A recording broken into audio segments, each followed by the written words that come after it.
Her feet were already off the ground when the rope snapped tight around her neck. Her name was Ruth Calder. Her only crime? Refusing to sign away her dead husband's land. Her own brother knelt in the dirt, a gun pressed to his skull, forced to watch her die. Then a stranger's voice cut through the crowd. "If that rope goes taut, you're going to need 5 coffins." They laughed. They shouldn't have. Before the sun went down, 4 men would be dead, and Millstone Gulch would be soaked in blood. If a story about one man standing against 5 guns has ever kept you on the edge of your seat, drop a comment and let us know where you're watching from today, and make sure you hit that subscribe button. Because what happened in Millstone Gulch that morning is a story this town never quite recovered from. The wooden crate wobbled under Ruth Calder's bare feet as the rope tightened around her neck, coarse and heavy, pulling her chin up whether she wanted it raised or not. She kept her eyes forward, refusing to look down at the crowd gathered around her, refusing to give Dutch Radley the satisfaction of seeing her afraid. Her hands were bound behind her back, and the morning sun was already climbing hot over the rooftops of Millstone Gulch, throwing long shadows across the dirt street where half the town stood watching a woman about to die for a crime she never committed. She thought of her husband, buried less than a year now, and the land he'd worked his whole life to build for them. She thought of her brother, and prayed silently that whatever happened next, they'd let him live. Sam Calder knelt just a few feet away in the dirt, his hands raised high above his head, a rifle barrel pressed hard against his temple by one of Dutch's men. Minutes earlier, he'd tried to climb up and cut his sister down himself, only to be dragged back by 3 men twice his size and forced to his knees in front of the whole town. 19 years old, and already he understood exactly what it meant to be powerless, watching the one person who'd raised him since their parents died get strung up like cattle for refusing to sign away everything their family had ever owned. His jaw clenched so hard it ached, tears burning at the corners of his eyes that he refused to let fall in front of these men. Dutch Radley stood in the center of it all, reading off a sheet of paper in a loud theatrical voice, listing charges that everyone standing in that street knew were nothing but lies stitched together to look official. Poisoning cattle, threatening ranch hands, resisting lawful demands, none of it true, all of it invented the very same week Ruth had refused to put her signature on papers handing her husband's land over to Colonel Voss. The colonel himself was nowhere in sight, comfortable back at his ranch house, letting Dutch and 4 armed men handle the dirty work in his name so his own hands would stay clean when anyone asked questions later. Dutch clearly enjoyed every second of the performance, savoring the fear on Ruth's face and the helplessness written across the whole gathered crowd. Along the edges of the street, the townsfolk stood packed together in uneasy silence, farmers and shopkeepers and their wives, every single one of them ashamed, every single one of them frozen in place. Nobody stepped forward. Nobody raised a voice against what was happening in broad daylight in the middle of their own town. They all knew exactly why.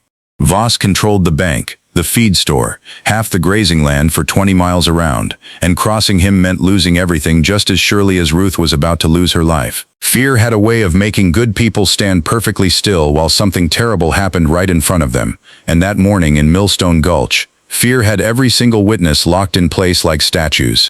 That was when the sound of hooves reached the edge of the crowd, slow and unhurried, drawing more than a few uneasy glances from Dutch's men. Jack rode in from the Eastern Trail, a stranger nobody in town had ever laid eyes on before, his horse kicking up soft trails of dust as he came to a stop at the back of the gathering. He didn't push through the crowd right away. He sat there in the saddle for a long moment, taking in the whole scene with the same careful, practiced eyes that had once made him one of the sharpest bounty men in the territory, counting the guns spread across the street, reading who gave orders and who simply followed them, weighing every possible way this could go wrong before he ever moved a muscle. Dutch noticed him first, calling out with a mocking grin, asking the stranger if he had business in Millstone Gulch or if he was just passing through to watch the show. Jack didn't answer right away. He simply raised his voice loud enough to carry across the whole street, telling Dutch plainly that if that rope pulled taut and that woman's neck snapped, they were going to need 5 coffins by sundown instead of just 1. For a second, the street went dead quiet, every head turning toward the stranger on horseback. Then Dutch threw his head back and laughed, loud and ugly, and his 4 men laughed right along with him, certain that one dusty traveler on a tired horse posed about as much threat as a fly buzzing around a slaughterhouse. Jack didn't laugh. He didn't argue either. He simply swung down off his horse with slow, deliberate calm, boots hitting the dirt without a sound, and started walking straight toward the rope hanging from that wooden beam, straight toward 5 armed men who were still chuckling among themselves, completely unaware that the quiet stranger closing the distance between them had already decided, somewhere deep inside, that he wasn't riding out of this town without cutting that woman down, whatever it cost him. Jack closed the last few feet in a heartbeat, faster than anyone in that street expected from a man who'd looked so unhurried just seconds before. His knife was out and across the rope before Dutch's men even registered he was moving, and Ruth dropped hard into his waiting arm, gasping, her bound hands still tied behind her back as he lowered her the rest of the way to the ground. The whole street seemed to freeze in that one instant, 5 armed men caught flat-footed by how fast a supposedly harmless stranger had closed the distance and undone what they'd spent all morning setting up. Jack didn't stop moving once she was down. He kept his body between Ruth and the men with rifles, his eyes flicking from face to face, reading exactly how close each of them was to reaching for a trigger. For one brief moment, as the shouting and confusion broke out around him, Jack's mind slipped somewhere else entirely, somewhere he hadn't let himself return to in years. He remembered a different rope, a different town, a man named Elias Cobb that Jack had tracked for 6 weeks and turned in for a bounty on a murder charge that looked airtight at the time. Jack remembered standing in a crowd just like this one, watching that rope go taut, telling himself he'd done his job right, that the evidence had been solid. 3 days later, riding back through that same territory, Jack found the real killer's confession tucked inside a saddlebag he'd nearly overlooked, proof that Elias Cobb had been innocent the entire time. That single mistake had ended Jack's career as a bounty man for good, and it had followed him through every quiet town and empty trail since, a weight he carried in silence, a reason he'd sworn off ever standing near a hanging again, and yet here he was. Sam scrambled to his feet the second the rifle at his temple wavered, rushing to his sister's side, hands shaking so badly he could barely help untie the rope still wrapped around her wrists. Once Ruth could finally speak again, her voice hoarse and raw, Sam blurted out everything in a rush, like the words had been trapped behind his teeth the whole terrible morning. He explained that the poisoned cattle story was a lie invented the very same week Ruth refused to sign their land over to Colonel Voss, land that sat directly in the path of a new rail line coming through the territory next spring, a rail line that would make whoever owned that stretch of ground a very wealthy man. Ruth hadn't just been stubborn out of pride, she'd been protecting the last thing her husband ever built before he died, and Voss had decided a rope was cheaper than a fair offer. Ruth, still trembling but finding her voice again, looked Jack square in the eyes and told him plainly that this wasn't over, not by a long shot. Voss wasn't a man who accepted losing quietly, especially not in front of half the town. If a failed hanging couldn't get him what he wanted, he'd simply try something worse, something harder to stop the second time around. She told Jack that somewhere on their property, hidden away exactly where her husband had shown her years before he passed, sat the real legal deed to their land, untouched and unforged, proof strong enough to unravel every single lie Voss had built his claim on if it ever made it into the county marshal's hands in town. The only problem was reaching it, and reaching the marshal, before Voss found another way to stop them first. Dutch Radley stood at the edge of the street, red-faced with humiliation in front of the very crowd he'd meant to impress, his men shifting nervously behind him now that the tables had turned so fast. He pointed a finger at Jack, spitting out a warning that this wasn't finished, that the colonel wasn't a man who forgot a debt like this one, and that Jack had just made himself an enemy he couldn't outrun. Jack had heard threats like that plenty of times before, in plenty of towns, from plenty of men who thought volume alone could scare a stranger back onto his horse.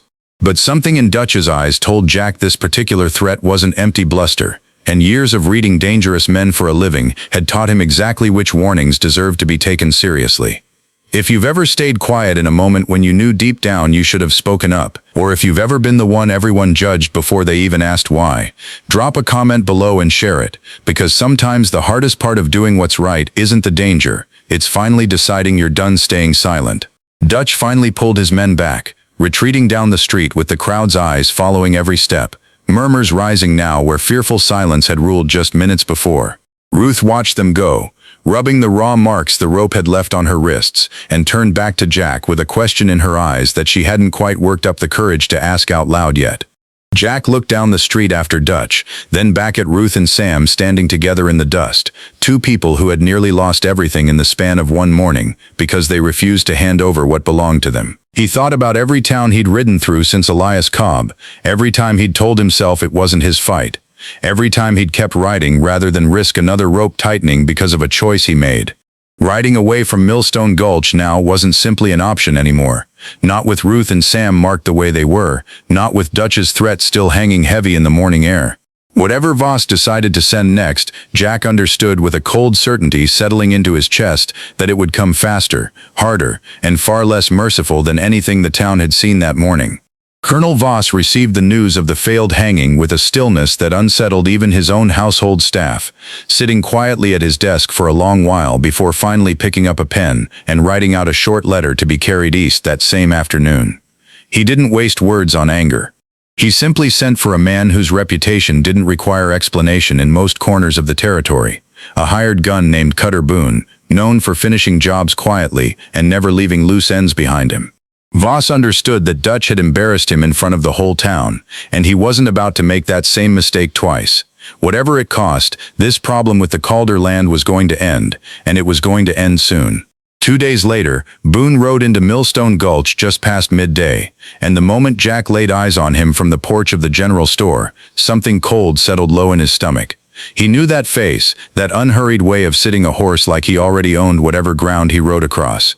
Years back, Jack and Boone had chased the same bounty from opposite directions, two men working the same job for two different clients, and Jack had gotten there first, walking away with a payday that Boone had spent years insisting should have belonged to him. Boone had never let it go.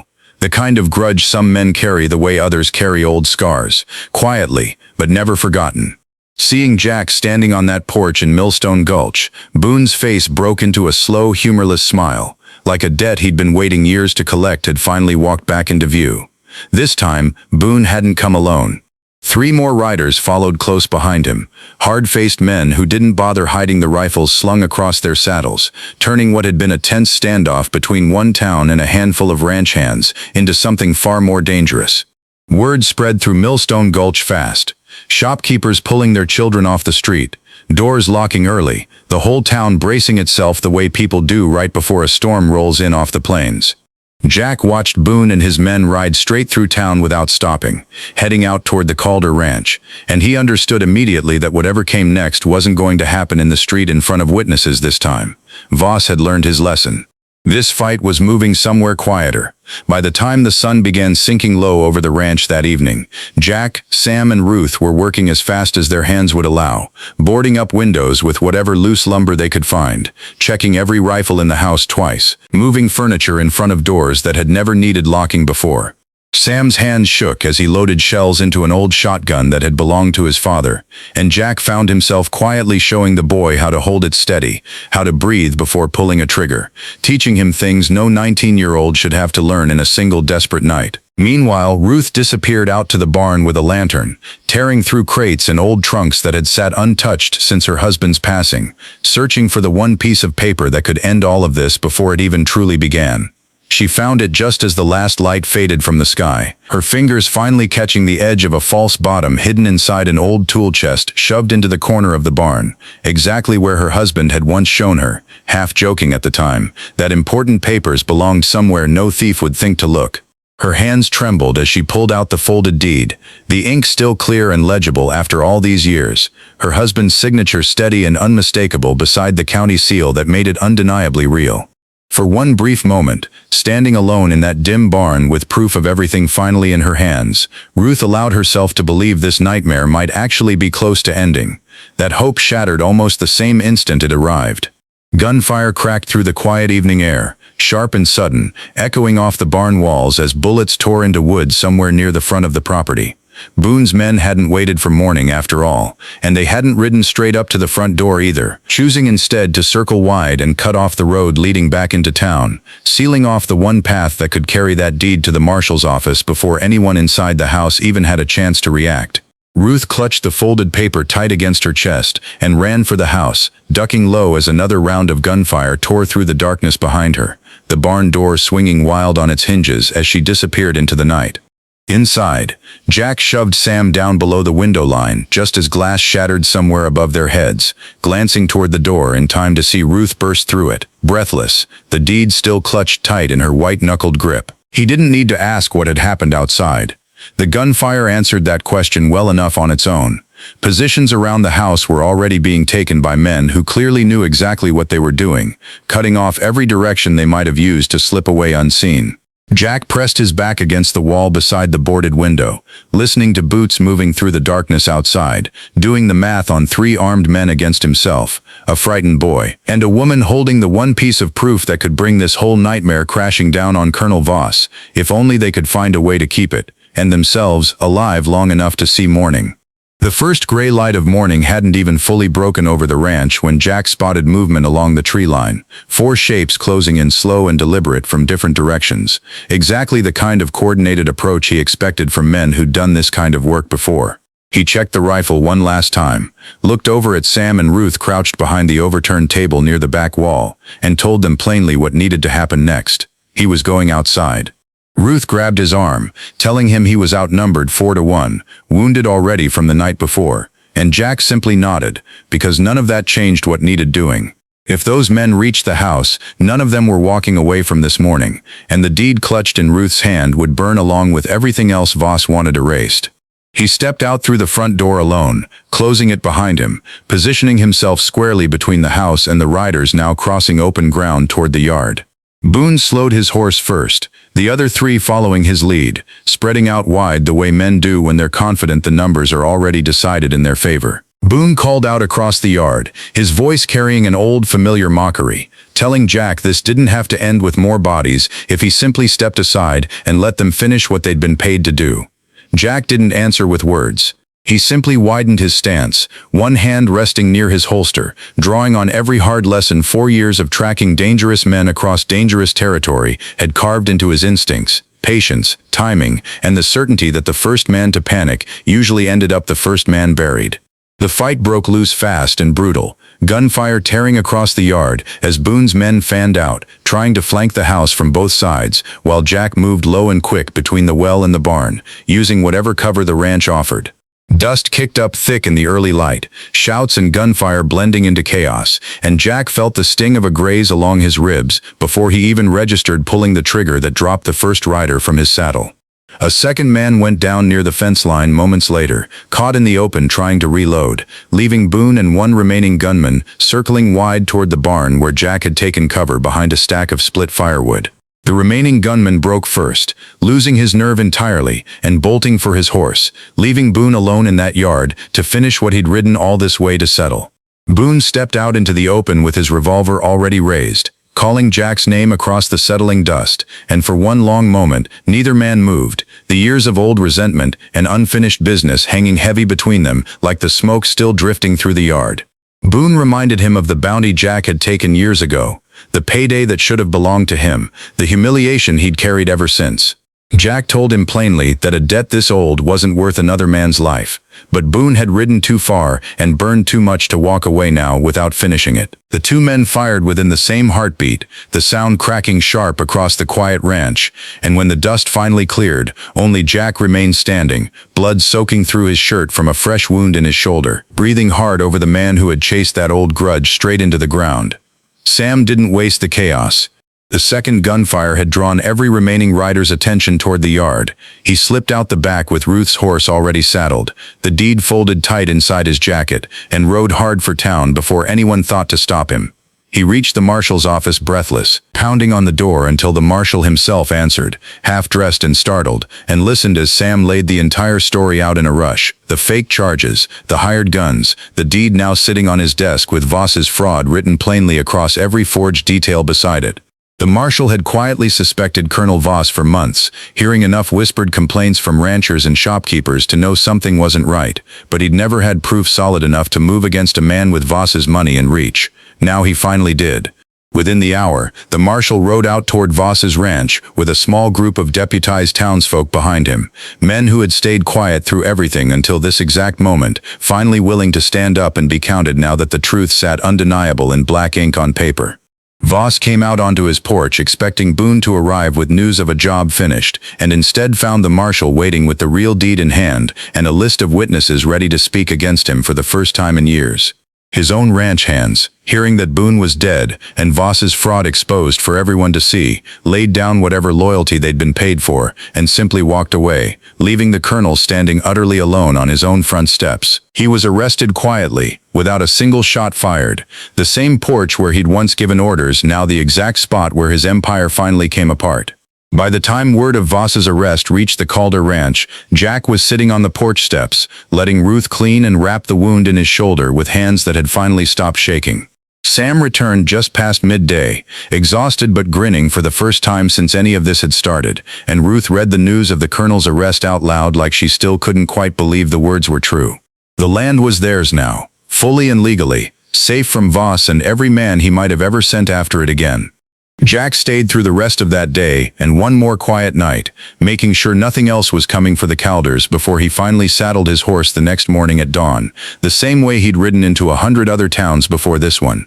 Ruth walked out to see him off, thanking him for something words could never quite cover, and Jack simply nodded, telling her the land was hers now, built and protected, exactly the way her husband would have wanted it. He rode out of Millstone Gulch as the sun climbed over the hills, carrying the same scars he'd carried in, but somehow, for the first time in a long while, a little less weight settling on his shoulders with every mile he put behind him. If a story about one man's second chance at doing what's right has stayed with you, if Ruth and Sam's fight for their home meant something to you today, then subscribe now, because somewhere out there, someone else is still waiting for their own version of Jack to ride into town. Don't miss the next story we bring you. And until then, take care of each other.